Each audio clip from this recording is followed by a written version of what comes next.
একটা ঘোড়ার গাড়ি নিয়ে ঠকঠক করে আসলেই কি রাজবংশের মানুষ হওয়া যায়? যান, বেরিয়ে যান। ছি ছি ছি ছি ছি ছি, রাজকুমারীর একই ব্যবহার। এখন তো আমার নিজেরই আপনাদের উপর সন্দেহ হচ্ছে যে আপনার আসলে নবাব সিরাজউদ্দৌলার বংশধর কিনা। আপনাদের মতো আত্মীয় আমাদের দরকার নেই, যান, বেরিয়ে যান। আসার সময় তো খুব ফাপড় মারলি যে বন্ধু চল, ওরা আমাদের চিনতে পারবে, রাজকীয় ভাবে বরণ করবে। যতদিন না পর্যন্ত আমরা অধিকার আদায় করতে পারবো ততদিন পর্যন্ত আমরা এই জায়গা থেকে কোথাও নড়বো না। তুই ওই জায়গায় থাকবি, আমি ওই জায়গায় থাকবো। কি ব্যাপার রাজকুমারী, পায়ে হেঁটে ভার্সিটি থেকে বাসায় যাচ্ছেন? আপনার তো ঘোড়ার গাড়িতে যাবার কথা। আমি ঘোড়ার গাড়িতে চড়তে পারি। নবাব সিরাজউদ্দৌলার বংশধর নাকি ঘোড়ার গাড়িতে চড়তে ভয় পায়? এটা তো মেনে নিতেই কষ্ট হয়। আপনি তো বেশি কথা বলেন কেন? আমি ভার্সিটি থেকে কিভাবে বাসায় যাব, পায়ে হেঁটে নাকি ঘোড়ার গাড়িতে? এটা তো আমার ব্যাপার।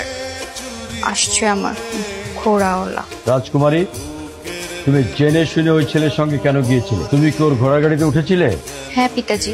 কেন উঠেছিলে? তবে আপনি আমার জন্য একটা ঘোড়ার গাড়ির ব্যবস্থা করে দিন। না, আমি তোমাকে ঘোড়ার গাড়ি দেব না।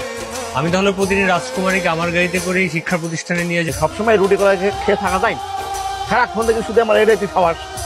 আচ্ছা, সবসময় তো খাই খাই করস কেন? একটা বার খালি সিস্টেম মতো ওই বাসায় ঢুকতে দে, তারপর দেখবি সুখ আর সুখ। সুস্বাদু খাবারটাকে রান্না করেছে রে? আমি রান্না করেছি। কেমন হয়েছে খেতে? মাথা নিচু করে চুপচাপ করে খাইতে থাক। পিতাজি, হে যান, চোর ঢুকেছে আমাদের প্রাসাদে।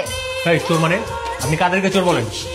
আপনাদেরকে বলছি। আমরা আমাদের পূর্বপুরুষের বাড়িতে এসে নিজেদের মনে করে আমরা আমাদের খাবার খেয়ে নিতেই পারি, আমরা চোর হতে যাবো কেন? একদম পিটিয়ে তোমার পূর্বপুরুষের নাম ভুলিয়ে দেব। আপনার কথাবার্তা শুনলে মনে হয় আপনি একটা ছোট লোক। নবাবরা তো কখনো কাউকে খাবার থেকে বঞ্চিত করতো না। কি ব্যাপার কুইন, আজকেও আপনি একা একা হেঁটে বাড়িতে যাচ্ছেন?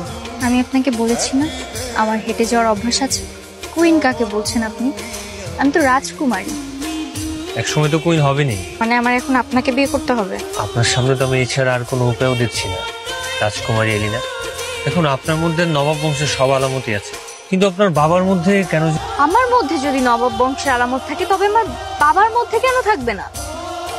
এমনও তো হতে পারে সে আপনার বাবাই নয়।